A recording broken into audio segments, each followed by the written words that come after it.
this is incredible. The whole story of the Lady Washington and the whole deal. This is quite a boat. We're here about Goonies, and it's kind of right thing to do is to be on a pirate ship.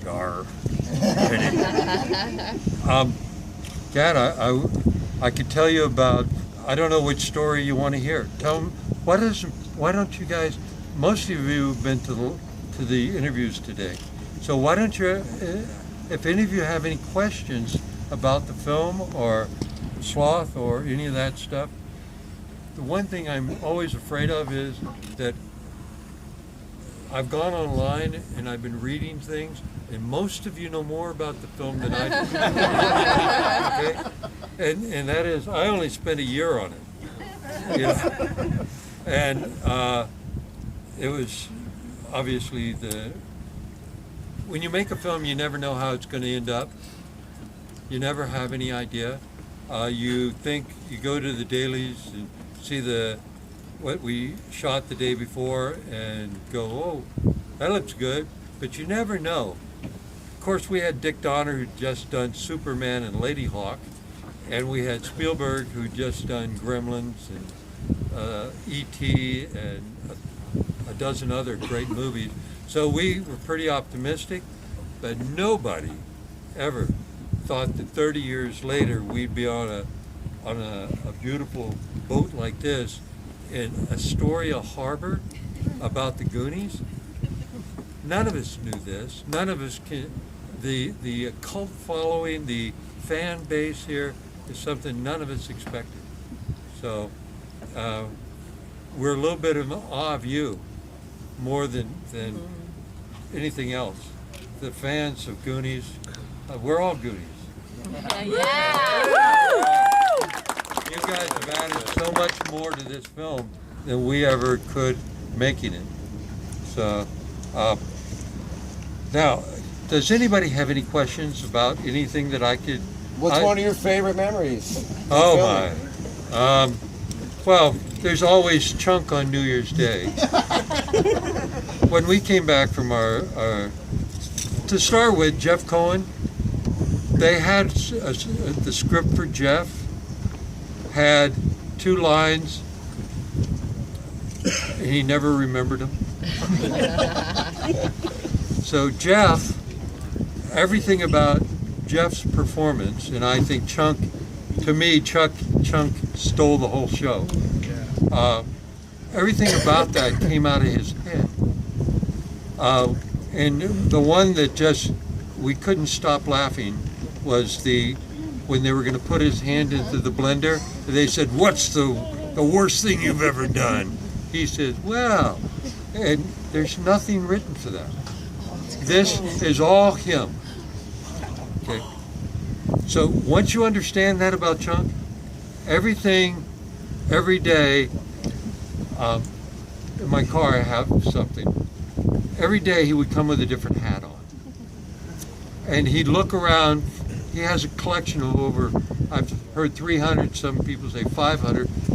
One day he walks up to me and he's got a black hat with a pink flamingo on it. He looks at me, he says, you look like this. I brought it. I still have it. Dad, tell him what the hat does. Oh. It's not just a pink flamingo. It's got it has a little line, and you pull it down and the wings flap. So I asked him today, I said, "Jeff, why did you give me this hat?" He goes, "You kept it." So I have. But I was going to tell you about New Year's Day. We break for New Year's Eve, and we all go and so on, have our New Year's celebration. We come back to the set 15 at Warner Brothers, and there's a great big giant cake there. And we're all looking at it, and Spielberg's there, and Donner's there, and Joey Shep, and all the kids, and we're all looking at it, like, what is it? And all of a sudden, Jeff comes, "Ta-da! Happy 1985!" And he's in a diaper.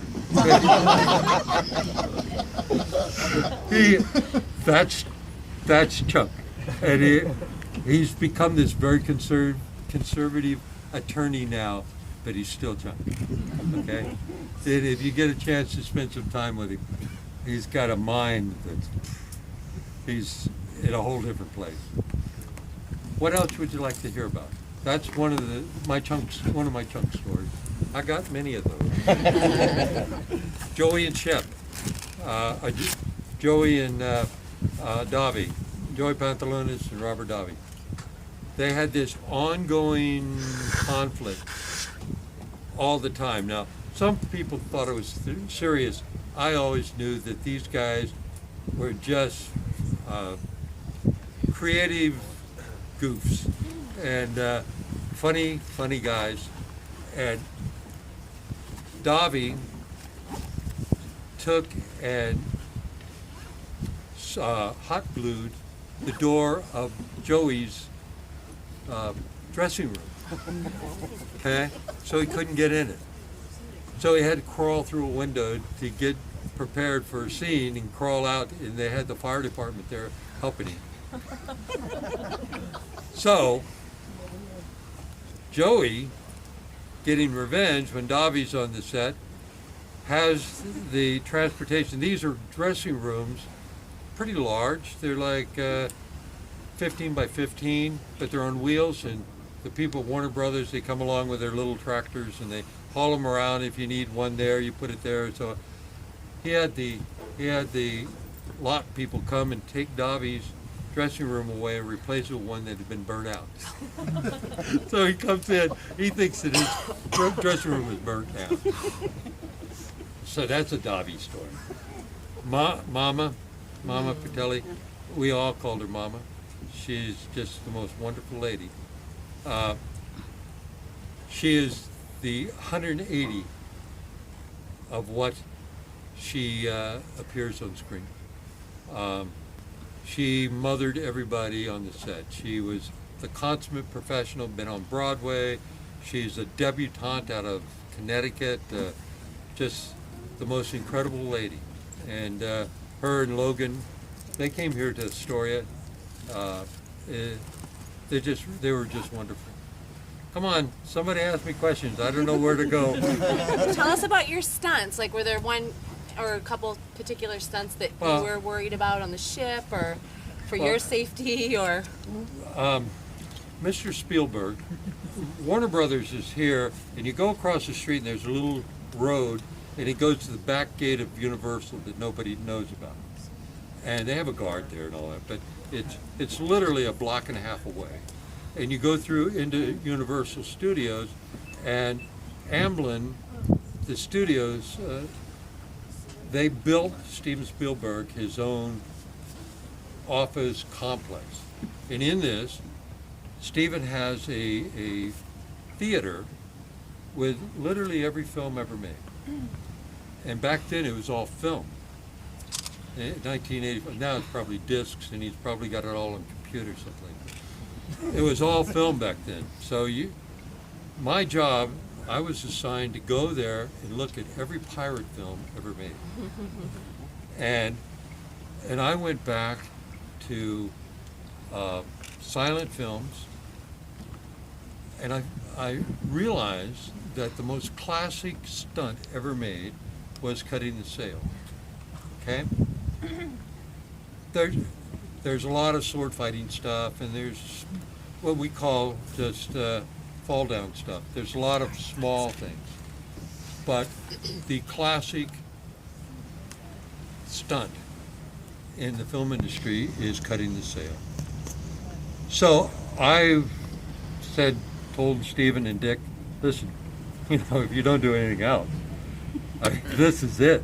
This is the deal. So we actually did it twice on the scene. When Sloth is in the dungeon, chained up, and he's watching a pirate film, that's us. Oh, okay. Cool. Dressed up as Errol Flynn in my stealth days. Errol Flynn never cut the sail. Okay, the person that actually only cut the sail was actually two people. One was not a sail, and it was Burt Lancaster in the Crimson Pirate. He jumps off of a balcony inside of a throne room, and he cuts a curtain with a knife, okay? The only other person that did it was in 1923, The Black Pirate, and it was Douglas Fairbanks Sr., and he's sitting on a spire, and he reaches down, and he's going to go down to the deck, and he reaches down, and he stabs the sail, twists around, and he jumps down 6 feet out of camera, okay? He was never more than 6 feet off the ground. Then they went into the back lot. They got a wind machine made out of... I was wondering if I was home. They went there and they got an airplane, tied it down, and they used it. It was one of the first times using a wind machine, and used an airplane propeller as a wind machine. And they were 6 feet off the ground. They had two guys, they had cut the sail and they stitched it lightly all the way down, and they had two guys underneath the sail, and they turned on the wind machine, and Bill Talmadge, the stuntman, is pulled down the sail from underneath. Okay? That's not gonna work. I would be embarrassed to do that. So things have come a ways since 1923. So we actually cut it, and it's every bit as tall as this.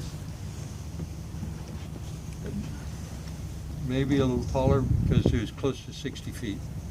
So how we did it is this. Did anybody ever see a movie called Sharky's Machine? Burt Reynolds, about Miami, is a long time ago, before we made Goonies. Sharky's Machine, there was a stuntman considered by the stunt industry as the best stuntman that ever lived. His name was Dar Robinson. And Dar is phenomenal.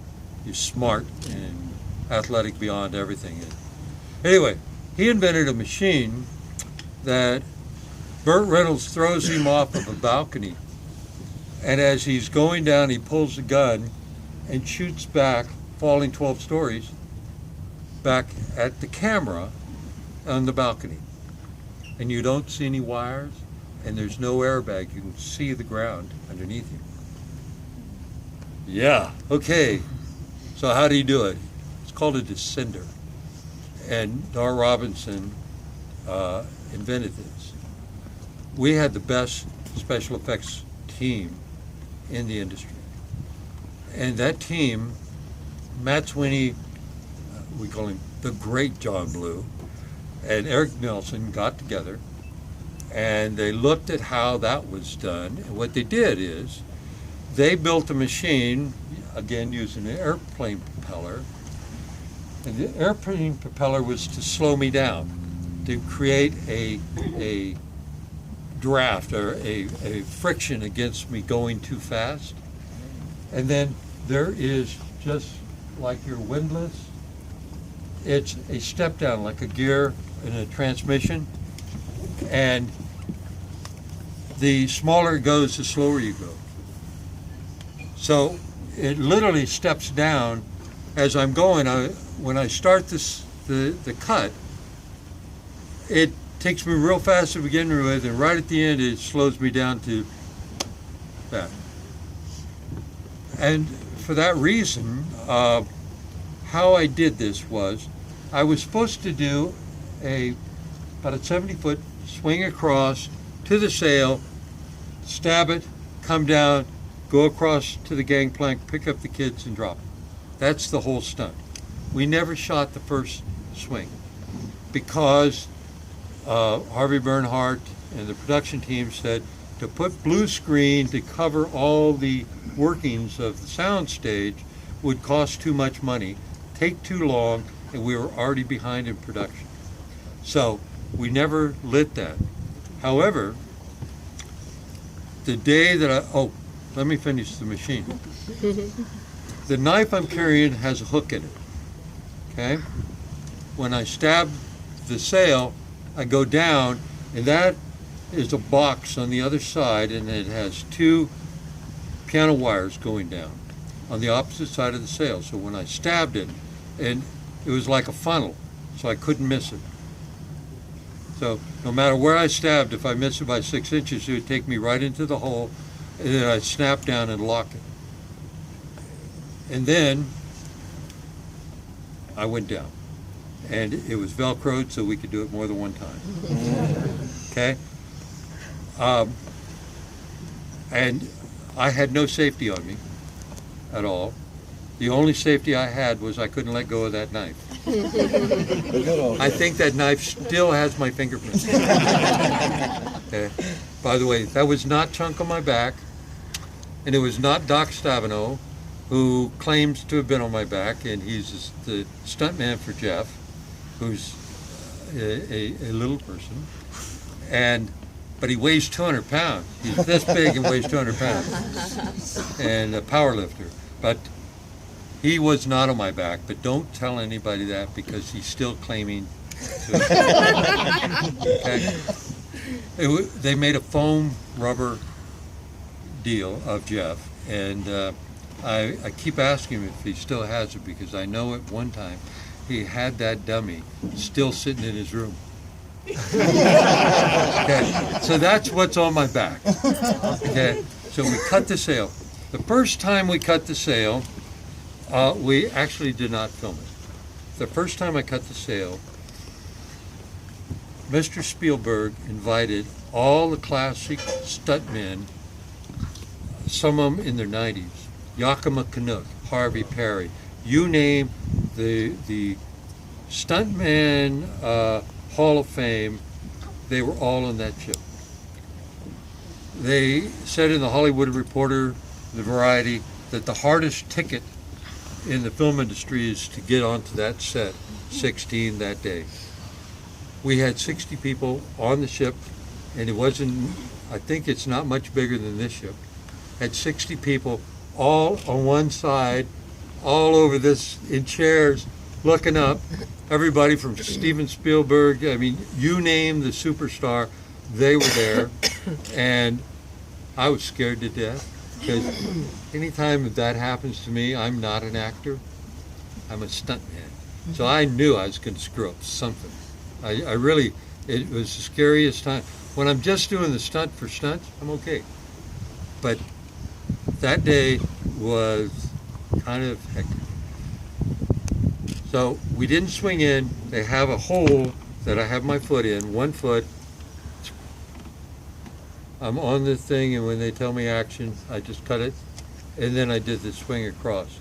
Now the swing across is a little bit interesting because we tried to do it a dozen different ways, and we decided that if I'm going to pick up the kids, that there's no way in the world that we're going to keep control of our body weight. We're going to end up swinging across, picking up the kids, and going right out over that lagoon and dropping them. So that wasn't going to work. So Matt Sweeney said, let me do this. He goes, he takes a piece of steel about the size of the rope, and then he wraps it with rope, and it comes down, and it goes around my leg and down, and it has a stirrup at the bottom, and then the rope dangling below it. So literally, I could have done this and swung across. It was, I didn't have to hang on at all. My leg was locked in there, which was really good for me, picking up the kids. But I come into the set the day we're to shoot it, and here's this 50-year-old producer swinging back and forth, going, hey, this is great. So there goes my adjustment. No extra money for that stunt. So, okay, that's just cutting the sail. Great, yeah, thank you. Yes. Anything else? Did you work on the music video at all? No, although Cyndi Lauper and her manager became, I think they were married for a while. Cyndi Lauper and I can't remember his name. He was a wrestler with Captain Lou Albano. Lou Albano, Yeah. where he had the stuff through his ears and The nose rubber and all that band on his stuff. cheek. Oh yeah, Yeah. they were on the set quite a bit. Let me do the. Would you like to hear about when Michael Jackson Yeah. came and Michael Jackson became a nuisance? Really? I'm sorry. Okay. Michael Jackson wanted to star Peter Pan. Amblin had the film was in pre-production, and he was coming, and he wanted to star as Peter Pan, and he was buttering up Steven to get that done. Well, he wanted to come to the set, and Steven said, okay, because this was a closed set. Curtis, where'd he go? Where's Kurt? Right up here. Oh, there he is. He'll tell you. Our sets were closed. Even the Joffrey Ballet, when they came, they weren't allowed to see the ship. They could see everything. They weren't allowed to take photographs. So all the photographs that I have that I've shared with online and different things, clandestine. We didn't have phones with cameras in 1984. We didn't have phones in 1984. Okay? So anyway, Michael gets permission to come, and we get told that Michael's coming, and Steven and Dick go, hey, Michael's coming tomorrow. He wanted to come, so listen, you can bring your kids. My son at the time was 12. So I bring my kid, and we're off at lunch. All the stunt crew eats together. We're coming back, and we see this white limousine, white Mercedes, parked by stage 15. And we know nobody's that ostentatious in the crew. I mean, we had no stars on our film. Nobody was a star. So we knew it was for us, and Steven was embarrassed because he drove a Mercedes. And every day we go, Mercedes, huh? We also saw him get a check for 1/4 of the Gremlins for Europe alone was $40 million. Wow. And the studio head came and gave him a big ceremonial check, and we're all standing there, huh? Just a Mercedes, huh? Stunt guys, we get away with stuff. Anyway, we walk in to the sound stage at 15, and the roll-up doors are up, and the kids are working in the caves, and where they're doing the scene with the pipes. Okay. And Michael is sitting off to the left-hand side, and Marlon Brando's son, who committed suicide, was his driver, and he's standing behind him. He's a little guy. So, not the least bit intimidating if he's supposed to be the bodyguard. He's like, okay. All right. Anyway, we're over there, so we can walk over to craft services on the right-hand side, and all the kids and everybody's going, oh, yeah, here's Michael. And Michael's kind of ignoring us. We have this old, do you know, in the freezer, the FBI man's been shot? Yeah. Everybody know? Yeah. That's Teddy Grossman. Teddy Grossman is a Hall of Fame stuntman. Teddy Grossman, have you ever seen Groucho Marx, the way he walks? Mhm. Like this? Teddy Grossman comes walking into the soundstage like this, looks at Michael, stops. He says, "You look just like that." And walks away. And Michael goes, but it's. That broke the ice. We all became friends. Michael was a little weird. He came every day in full makeup and dressed in his army outfit, his old military deals with the buttons and all that, and the epaulets. And I'm an old Marine. I look at it. Okay. Anyway, Michael really attached himself particularly to Corey, but to all the kids. And he was doing the Thriller tour that they call something else, but it was for the Thriller album that he was doing at the time. And on Fridays or Friday night, he would fly out to wherever the concert was going to be, and Sunday he would fly back in, and he would spend Monday, Tuesday, Wednesday and sometimes Thursday on the set with us. And he did this for a month, 6 weeks, every day. And every day, full makeup and a uniform. So, but he came, his dad came to me one time and says, Michael's your biggest fan. I go, he doesn't need the makeup. So that's my Michael Jackson. One time I was teaching all the kids martial arts. I've studied since I was a little kid, and I taught at Sherman Oaks Karate. And we're teaching all the kids afterwards because they're not getting any exercise on the set, so I was teaching them martial arts. And Michael calls and says, Randy, can I come down? On Ventura Boulevard, we're right on Ventura Boulevard, right next to Tower Records, okay?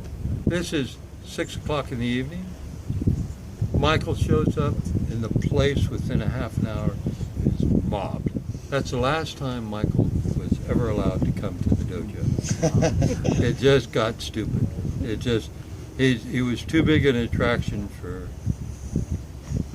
fans of Goonies are cool. Okay? Fans of Michael Jackson are very strange. Sorry. That's a lie. It is. I mean, not that you don't like Michael. Everybody likes his music better. His rabid fans are strange. Anything else? Anything? Come on. Is there anything like that you can tell us about John? Big John? Yeah. We don't hear a lot about him. Well, okay. I knew John well before Goonies. Okay. I'm from Santa Rosa. Do you know where Santa Rosa, California is? Okay. That's where Raider, back in the day, that was Raider camp. Country, yeah. Okay. And I was in the music box one night when John first arrived. At the time, I didn't know him, but some guy came up and cold-cocked him, and like 5 of them jumped in, and John and I handled them fairly easily. And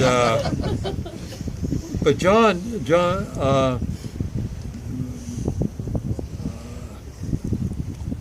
I worked with Lyle Alzado also, so there was this rivalry between Lyle Alzado and John Matuszak. John Matuszak was drafted #1 in the draft, and went to, I think, Cleveland Browns first. I think it was one of the Midwest teams. And then they cut him, and he came to the Raiders. I don't want to go into why they cut him. But John had hurt his back. Well, he and Lyle Alzado had this rivalry that Lyle didn't like him at all because he got all the publicity. Lyle Alzado was 14 years All-Pro, considered possibly one of the greatest defensive linemen of all time. John never made All-Pro. So, because I worked with Lyle, John was always, okay? But John had hurt his back really badly, and we had these inversion machines that the production company gave us so we could hang upside down to stretch out his back. But John was in the hospital like 3 times while we were on the film. And I was assigned to John because very early on,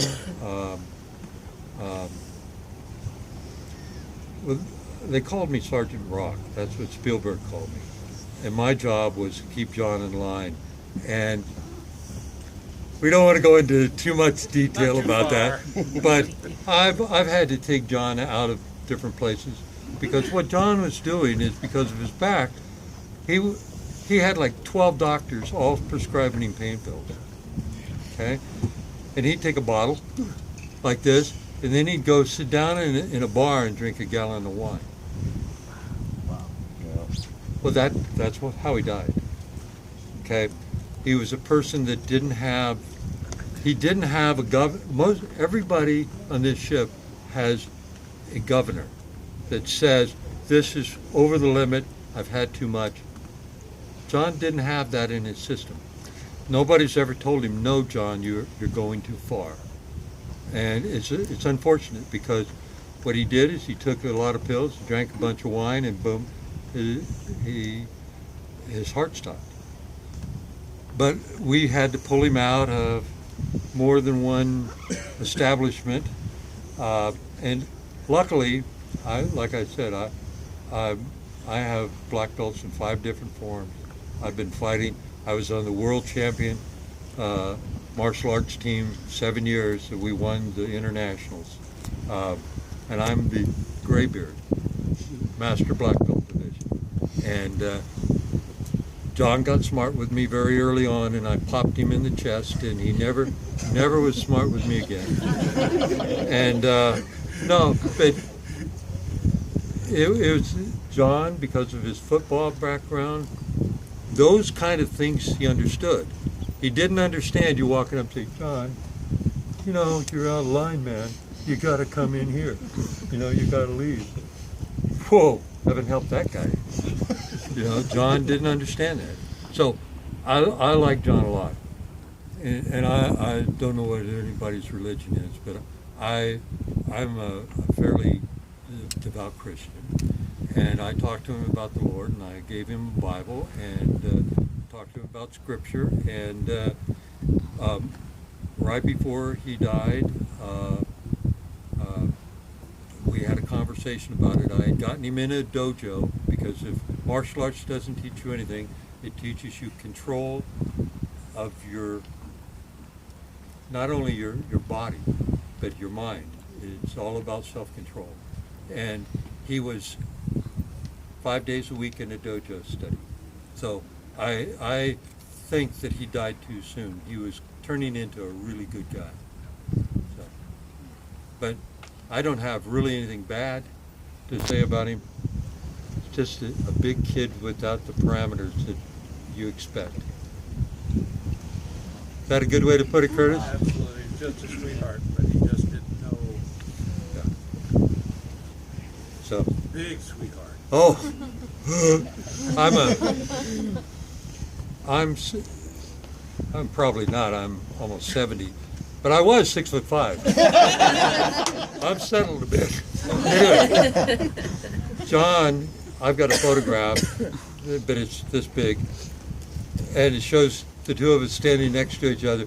John is this much bigger than me. Wow. And at the time, I weighed probably 250, 260.